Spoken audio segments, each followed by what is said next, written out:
At saka ito yung proof na parang we work hard for the year.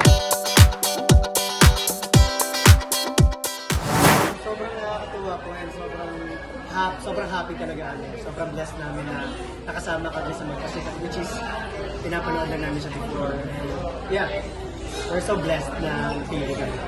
Sobrang laking part ng short time sa Pilipinas.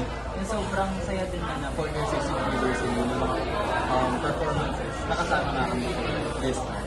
Tsaka syempre, di ba guys, ang sarap mag-perform kasi dami rin na kasama ng mga people.